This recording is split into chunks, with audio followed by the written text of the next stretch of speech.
ทอดไปร้องเพลงไปนะเจ็บพ่อแม่ได้จะได้คลายเครียดคลายเมื่อยคนได้เอาใจเสียงแล้วก็ดีโพดดีโพเป็นไงคนมันก็งามลืมสาวนะพ่อคนอีสานเคยแย่สาวน้ำพองเบาสาวน้ำพองบ่เลยนะสาวนำเสียอีสาวน้ำน้องอันนี้สาวน้ำน้องเด้อป่ะโตมีแต่น้องต้องมันยังทอดกล้วย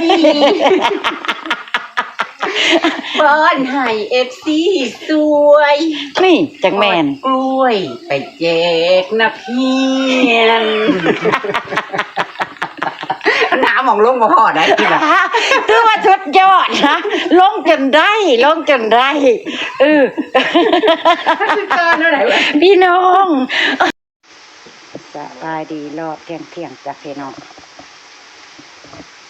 เริ่มเข้าธุรกิจกล้วยฉาบเจ็บอีกแล้วพี่น้องเอ้ยมื้อนี้ลุงพ่อลงมือมาซอยเด้อพี่น้องเด้อบ่ไหวแล้วป้าบัวกับเจ็บว่าใหญ่พรทำได้ทุกอย่างจ้าทอดกล้วยกับเป็นเด้อจ้ะเด้อนี่พี่น้องขึ้นได้ปะยังจังน้อยสบายดีเด้อพี่น้องสบายดีทุกคนจ้ามาลุยให้เสร็จมื้อนี้กล้วยที่ปอกไว้เมื่อวานพี่น้องลุยถ่าเจ็บไปเจ็บยังไปเข้าห้องน้ำปอกกะสิทอดไปเรื่อยๆกับหลวงพรเนาะมาพี่น้องช่วยกันกับหลวงพรเปลี่ยนมุมอีกแล้วพี่น้องมันฮ้อนแล้วบ่มีมงอยู่ก็สิมาอยู่นี่แหละทนบ่ไหว้ก็สิเอาพัดลมมาทางเป้าเอาตอนฮ้อนกับตอนหนาวก็พอๆปั่นกันโลได้บัดนี้พี่น้องเอ้ย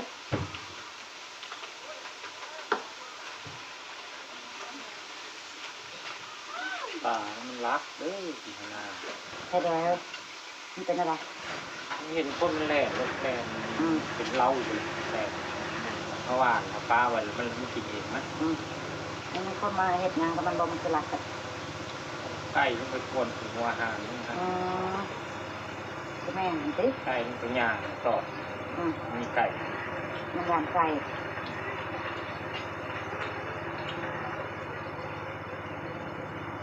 ง่ายน้ำเม็กไปซื้อน้ำอ้อยมาให้พ่อเนี่ยลูกน้ำแกงเขามีอยู่มันเป็นบ่ให้เราใส่ขวดง่ายให้เราเด้อมึงน้ำด้วย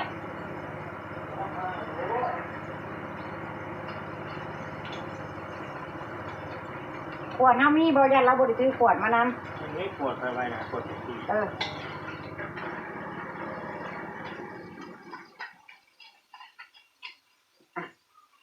ได้ปะ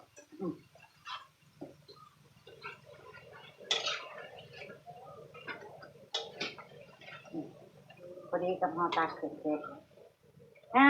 พี่น้องทอดกันงาม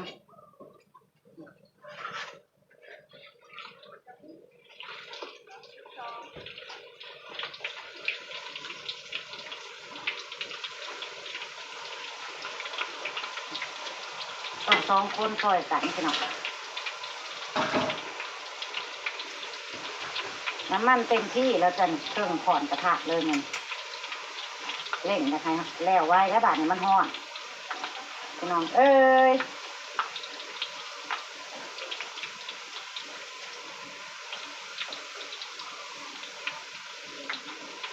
เจสีกับพี่โอกับมาซอยอีกแล้วมือนี้พี่น้องโอ้เจสีนั่งทานกล้วยอยู่ผมอยู่คนละมุมอยู่คนละแก่มันฮ้อนเลยเด้บาดนี้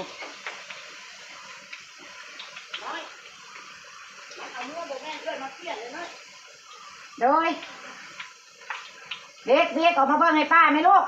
มันบูจากคนกาดเด็กบูระเปลี่ยนเอาลูกป้าเปลี่ยนนะนะเปลี่ยนเอานั่นน่ะเปลี่ยนเลยแม่เราแล้วมีนกแก้วว่าเขาบอกเขาได้ถุงบูเบิ้งบ่ง่ากระบอกนั่นแล้วว่าเบิ้งเอาร้อยง่าบ่ว่างว่ะนี่มันว่านกแอ่นบ่จ๊ะเปลี่ยนรถจะเสียงสีไหนที่นั่นก็ได้เนาะ เนี่ยมันนกแอ่นบ่จักมันเป็นนกแก้เคยเห็นเลย แม่ก็สิบ่ฮู้คือกันเนี่ยแม่ก็ได้ว่าหลาย แน่ มึงบอกแก้วระเบานี่บอกระเบานั่นแหละนี่คือไหนวะ ตะบูนกแก้วน้ำน้อยอันนั้นแล้วนกแก้วเลยนะ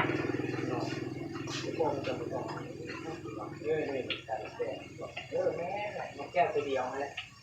ต้องขยายไปหลาย เอายังเมื่อจ่าพ่อเล่บอกเอาพ่อเล่เมื่อบอก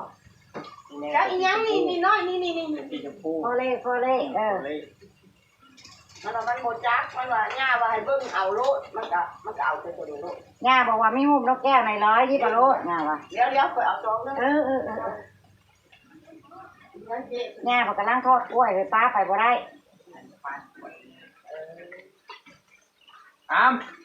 ปานเลือกขวดนึงน้ำอ้อยนะ กดง่ายเลยดูเขาเจ็ดตีกินเลยอ่ะตักครับ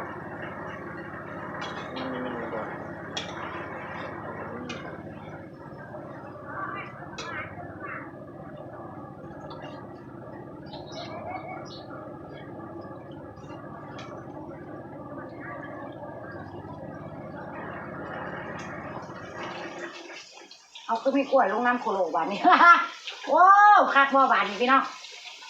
ตาลิ้นตาร้ายแล้วก็บัวกล้วยลงเป็นหน่วยก็มี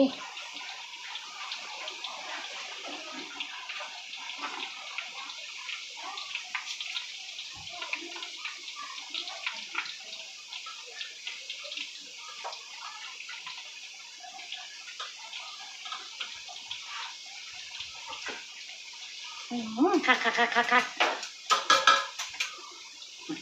แล้วทอดไปเรื่อยๆก่อนพี่น้องทอดกับลุงพลไปเรื่อยๆก่อนทอดไปเรื่อยๆพี่น้อง เดี๋ยวคือเปิด18โมงกูดเนาะ เนี่ย18 มงกุฎ ติดนี่มึงไปกายเนี่ยจะดอก18โมงกูดกันนะ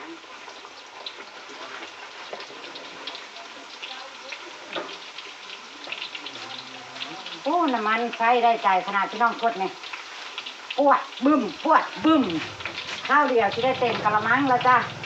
ลุงพรเฮ็ดซะอย่าง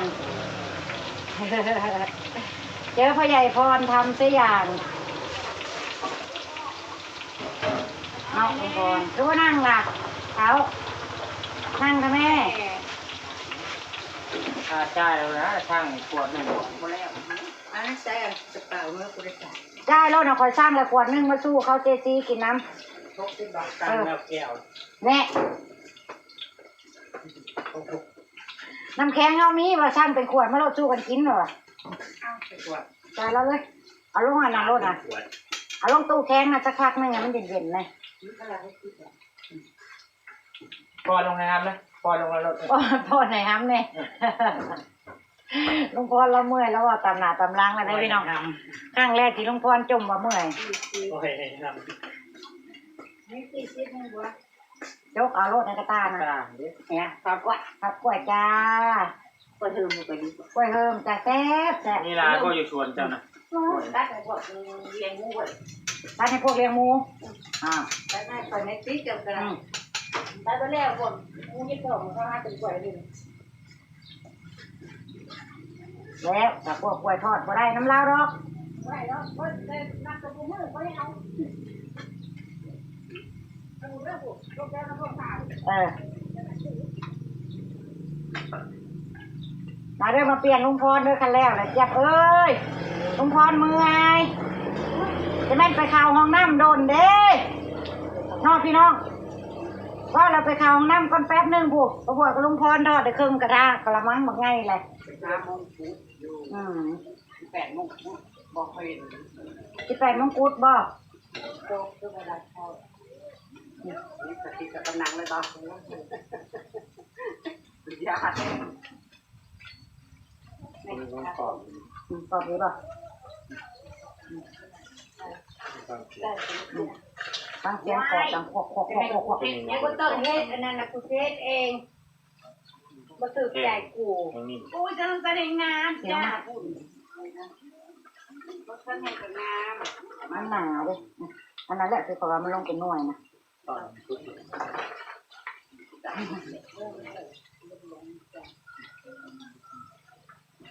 ไป ปัจจัยละทิศน้องนั้นนั่นนี่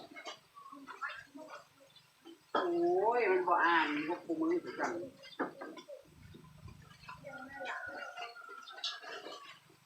ไปข่าวฟังขันโฆษณา มึงเห็นเลยมองทอดปี๊บพี่น้องเอ้ยเอามาแล้วเหรอเบิ่งคนงามจะมาทอดกล้วยพี่น้องโอ้ยไหวกระสวยกระยังเมื่อนี้มาในเทรนนะมั่งพี่น้องโอ้ยบ่ได้แล้วอัปเดตก่อนจ้ะแม่ยิ่งลาวบอกวันนี้นะไม่มาในแม่ยิ่งลาวนะจ๊ะนะพี่น้องนะเดี๋ยวป้าบัวซูมให้เบิ่งใกล้ๆแต่ละมื้อแต่ละสุดกินขาดพี่น้องกินขาดวันนี้สุดยอดจ้ะตั้งแต่แต้งมากับมีมือนี่แหละค่ะงามอยู่ได้พี่น้องเพิ่นแต้งแล้วนี่ก็ได้เนาะมีมงกุฎสุดพี่น้องสุดแต่ว่าเสือหันติเสือไปจะเข่ากันได้เจ๊มันฮอน มันนอน เสือใหม่เนาะมันต้องเสือใหม่ หรือมันใหม่มันเมยจะเสืออยู่ละฮอนเสือไม้ก็ไม่เห็นเปลือกใจมันร้อนนะพี่น้องเอ้ย ร้อนก็ต้องอดทนสิคะหาดอกจำปาบุ้มไม่ดอกจำปามาเนมหูนะเอาดอกยังว่าเดี๋ยวประบวจะหาให้เอาดอกหักสีเหลืองๆไปดอกจำปาบอกเดี๋ยวไปหาดอกจำปามาเนมหูให้นางงามลาวกันเด้อพี่น้องนางงามลาวทอดกล้วยค่ะวันนี้มาในทีมไม่ยิงลาวกุโลโซนี่ผู้เลอโสมกับกระทะอุ้ยตาทางว่าเอาก็ได้นะดอกจำปานะมันฮ้อนนี่ผู้จะไปหาให้ก็ได้ดอกจำปานั่นแต่นักซื้อมา2-3ดอกจักมาอยู่ในใจดอกไม้ยังก็ได้แหละน้องพี่น้องบ่จำเป็นต้องดอกจำปาดอกนี่ดอกพักแป้นประบัวนี่ก็ได้วะ เอาเอ้ยนี่อุตสาหามาให้เฮ้ยดอกยังก็เข่าเบิดให้แหละคนงามนั่นมาดอกจำป่าเอาหูมันคือห้างบ่ไม่ได้ เน็บกับบ่ได้อีกได้เนี่ยแต่จะมันโล่นหูห่างหูยานนั่นติยังบ่จักว่าจะคล้องเถ่านะหูก็จนเตื้อยจนยานเลย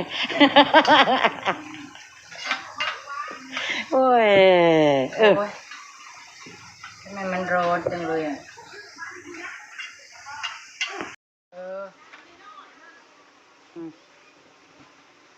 งามจ้างามโอ้ยมืดตื้อพี่น้องเอ้ยอยู่ในมุมอับในจังหน่อยเด้อมือนี่มันฮ้อนอยู่ใจกับมิตรมืดอันกล้องเพื่อนนะตากแดดตากแจ้งเลยทอดเตรียมนี่นะเราแนมพอเห็นความสวยอยู่ในใจคือจะมืดบริตีจะกล้องตัวเองนะบ่แหละกับพ้องค่ะเจ้านะมืดมันมืดน้ำขอบตาเจ้าเนาะพี่น้องเพื่อนกระไรกันนะตัวเองมืดอีลีมาในลูกจะได้ไปนั่งจ้างเดินบนบาทมาเนี่ยตากแดดแล้วหน้าพ่อมันต้องหน้าพ่อเขาหน้าชั้นคอใครเหรอหน้าชั้นคอใครอาตีว่าพี่น้องจำได้บ่อาตีว่าน้องนี่พัดจ้งไว้เป็นขี้เดี๋ยวอาจจะฆ่าเบื้องหนาลีนะหน้าโตหน้าพอคอไม่ต้องเป็นตั้งว่าเอาแต่ฆ่าเบื้องหนาไอ้ดีได้แต่งนะแต่งตัดทอดแล้วก็สิพักเบรกสกอนพี่น้องเพราะว่าออเดอร์มันนั่นร้ายแล้วก็นั่งร้ายแล้วก็เจ๊ปีกมดลูก2 หมดปี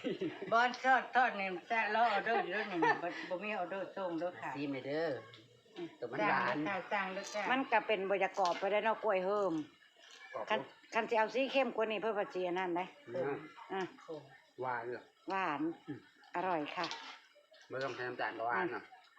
อบเนยเลยเนาะโอ้ยสุดยอดอบเนยแปลว่ารุ่นนี้นะเฮาเสื่อมกล้วยแล้วเฮาลงไปชู่อีกทีนึงนะจับมันบ่มีกระทะใหญ่บ่มีกระทะใหญ่บ่ เขาต้องเอาไปสู้ใส่น้ำมันอีกทีหนึงนะโอ้ยสุดยอดเลยได้พี่น้องเลย โอ้ยมันจะกรอบเลยเป็น กรอบอยู่ในโด กบความแสบของเจซีมือผู้ช่วย เล็บกับปะเล็บกับปะเขาเล็บปะ ก็ได้เจซีลีโอนี่แหละจ้ะพี่น้องตั้งแต่เริ่มธุรกิจมาส่วนมาสู้เจจิ๊บเจี๊ยบอยู่ตลอดเนี่ยนะคน แต่ยากก็บัดเนี่ยมันจะยังบริบาลดีจ้ะ บานาเพราะว่ามือผูกแขนเพราะว่าเว้นกูแน่บอก บ่ถึกใจ ไผแบบ เล็บกับประเด็นถึกใจมันอีก ผมเคยว่าเสื้อผมยังว่าพี่อ้ายก็ว่าดียิบมือนี่นะ กับมือนี้แหละ ให้ยองเลยได้วันนี้ กับมือนี้แล้ว ผมบ่เคยว่าเสื้อมือนี่แกพี่อ้ายก็ว่าเขางุกกับมือนี่ละ ที่ผ่านมามึงกดบ่แค่บ่กี่หูน่ะ ที่ผ่านมาเพราะว่าไก่ปึ๊ด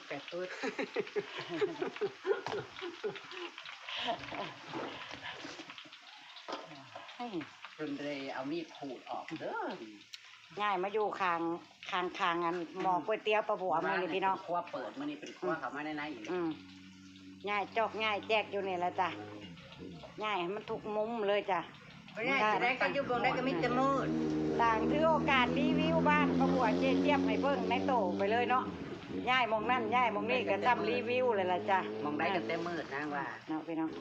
ทอดล้อออเดอร์เด้อนี่เจี๊ยบว่าพี่น้อง จานยังว่างเลยจ้า ยังว่าง ว่างแล้วจะพี่น้องนี่สวยๆแล้วจ้า ว่าง ทอดรอออเดอร์นะจ๊ะไม่ใช่ทอดทำออเดอร์นะวันนี้นะทอดรอ สั่งจองเข้ามาค่ะอยากไปแจกโรงเรียน อยากไป ไป แจ แจ ก กโรงเรียนน้องนนนี่พี่น้องบ้านน้องนนนี่เนาะเพราะว่าบ่เคยได้ยินว่าผู้ใดไปแจกนั่นแจกนี่จักเทื่อหั่นนะอยากเป็นประบัวคนแรกที่ไปแจ โรง ก เรียน ให้ อยู่ นัก ใน เรีย ป่าน บ่ได้พี่น้อง จ้ะ เอ้ยมันจะพาไปเบิ่ง แต่ว่างบยังบ่พอยังขาดอยู่20ถุงพี่น้อง 20กว่าๆ จ เด้อ อง ก็เพื่อครู่เพื่อหยังก็สิประมาณ30ถุงนี่แหละเนาะขาดนะ ขันจะเทินเลยกันมันจะเป็นพันจ้า เนาะ พี่น้องซอยความคิดประบัวให้มันสำเร็จเนี่ยพี่น้องประบัวอยาก ส ไปแจ นับ ก ส อีห นุ ลี น ได้ นะจ้าสนับสนุนนะจ้า อยากไปแจกอีหลีอยากไปแจกโรงเรียนตัวนั้นน่ะแล้วพี่น้องก็สิได้เห็นไปพร้อมๆกัน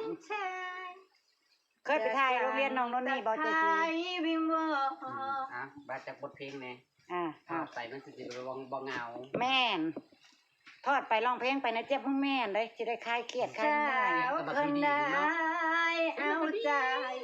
เสียงแล้วก็ดีโพดดีโพไปงาน คนมันก็งาม ลืมสาวนะพ่อคนอีสานที่เคยแย่ โอ้ย สาวน้ำพองเบา สาวน้ำพองบ่เลยนะ สาวน้ำเสียอีกสาวน้ำน้องอันนี้ สาวน้ำน้องเด้อว่ะโตมีแต่น้อง ต้องมันยังทอดกล้วยป้อนให้FC สวย นี่จังแมน กล้วยไปแจกนักเรียนน้ำมองลงมาพอได้ที่ละ ถือว่าสุดยอดนะลงจนได้พี่น้องอัจฉริยะอยู่ที่เจสีคนเดียวเลยบ่มีไผเฮ็ดได้เด้อจ้ะเด้อ คือดีใจก่อนบอก แต่งคนได้สนใจสนับสนุน เออ ติดต่อเจสีทำบุญ เอาไปต่ออีก เออ ต้องขอบพระคุณที่ช่วยเมตตา ว้าวสุดยอดเออ ขอ แต่งสดๆร้อนๆ ที่เมาให้จนเบิดเกียง ตอนนี้เจ้า จะเบิดเกี่ยงบ่เฮ้ย เบิดแต่เนาะมันเบิดเลยเด้เบิดเกียงเมื่อยเด้เนาะ รอบก็แค่เพียงแท็กซี่สูงไปให้นักเรียน เออ คือแต่ โอ๊ย คือเป็นบาทคือพ่ออะไรกัน อ้าวกุย ขึ้นเป็นบาทเลยพี่น้อง เพลงคืนเอา เพลงขึ้นอ่าวจ้ะวันนี้ สดๆค่ะเต้นสดๆค่ะ แต่งสดเพลงขึ้นเอามีความสามารถไหม จ้ะโอเคจ้ะพี่น้องประบอกกติอัปเดตไว้จำเนี่ยแหละเด้อจ้ะติดตามทั้งคลิปเจซีหรือว่าเจเจี๊ยบบอกมันจะถ่ายต่อบ่ ไปเจ็บทาง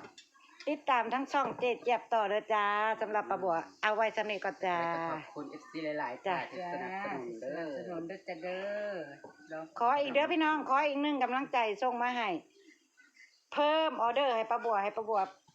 จาก จา 300 ก บาท 300 บาทจ้ะป้าบัวอยากไปแจกนักเรียนจ้ะพี่น้องโอเคจ้ะไปแล้วจ้ะขอบคุณหลายๆไปแล้วจ้าสวัสดีค่ะ